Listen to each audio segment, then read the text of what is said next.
అందరికి నమస్తే అండి. గత 2 రోజుల నుండి ఒక ఇష్యూ మీద బాగా ట్రోల్ అవుతుంది. నా issue and actor Sriharsha issue. అసలు ఏం తెలుసు అని మీరు అట్లా ట్రోల్ చేస్తున్నారు? శ్రీహర్ష మేమిద్దరం కలిసి షార్ట్ ఫిల్మ్ చేసినాం.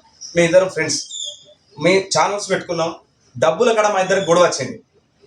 అప్పుడు ఏం చేసి గొడవ వచ్చినప్పుడు ఒక 10 మంది పెద్ద మనుషులకు పిలుచుకున్నాం. తర్వాత వాళ్ళకు సంబంధించిన వాళ్ళు మేము మాట్లాడుకున్నాం. అది ఒక కొలిక్ వచ్చింది, అంటే అది సాల్వ్ అయింది. అప్పటి నుంచి వాళ్ళ ఫ్యామిలీతో నేను నా ఫ్యామిలీతో ఉంటున్నాం. ఆమె వర్క్ ఆమె చేసుకుంటుంది, నా వర్క్ నేను చేసుకుంటున్నా. అసలు మాకు సంబంధాలు లేవు. అది అక్కడ వరకు. ఇది జరిగి 6 మంత్ అయ్యా. 6 మంత్ అయ్యా. ఆ రోజు రిలీజ్ అయిన వీడియో కూడా ఇప్పటిది కాదు, 6 మంత్ది.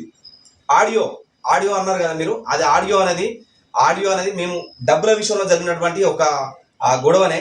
అప్పుడు నేను కొద్దిగా డ్రింక్ చేసి ఉన్నా కాబట్టి ఏం మాట్లాడినో నాకు తెలియదు. ఫస్ట్ ఆ ఆడియోలో మీరు కావాల్సి ఉంటే చూడండి. ఆడియోలో ఈ ఇష్యూలా నన్ను ట్రోల్ చేస్తే ఏం కాదు, కానీ ఒక మహిళను తీసుకొచ్చి మీరు ట్రోల్ చేస్తున్నారు ఏంది?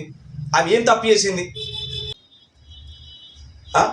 నన్ను ట్రోల్ చేయండి, ఏమన్నా ట్రోల్ చేస్తే, కానీ ఒక మహిళను తీసుకొచ్చి ట్రోల్ చేస్తున్నారు. అది ఒక్కటి బాధగా అనిపించింది. దయచేసి ఇవి ఎందుకంటే ఇవి జీవితాలు. 20 సంవత్సరాల నుండి నేను ఈ ఫీల్డ్లో ఉన్నా.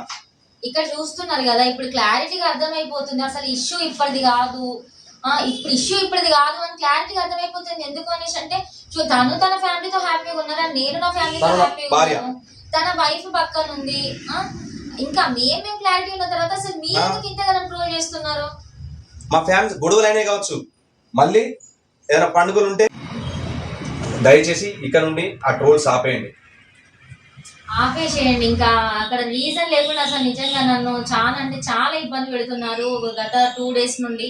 అసలు నా ఇన్వాల్వ్మెంటే లేదు, కానీ నేను చాలా అంటే చాలా సఫర్ అవుతున్నా. మీకు 2 చేతులు ఎత్తి నేనైతే మీకు దండం పెడుతున్నా. ట్రోల్స్ ఆపేసేయండి. ఇక్కడ రీజన్ లేకుండా మీరు ట్రోల్ చేస్తున్నారు. అసలుకి దయచేసి అర్థం చేసుకోండి. మా ఫ్యామిలీస్ మేము చాలా హ్యాపీగా ఉన్నాము. మమ్మల్ని బయటకి మమ్మల్ని ట్రోల్ చేస్తున్నారు. మా ఫ్యామిలీస్తో, నా ఫ్యామిలీతో మేము హ్యాపీగా ఉన్నాం, తన ఫ్యామిలీతో తను హ్యాపీగా ఉంది. అట్లాంటప్పుడు మమ్మల్ని బయటకి మమ్మల్ని చాలా సఫర్ చేస్తున్నారు. మీరు మమ్మల్ని సఫర్ చేస్తున్నారు. దయచేసి ఇక్కడితో దీన్ని ఎండ్ చేస్తారని కోరుకుంటున్నాను.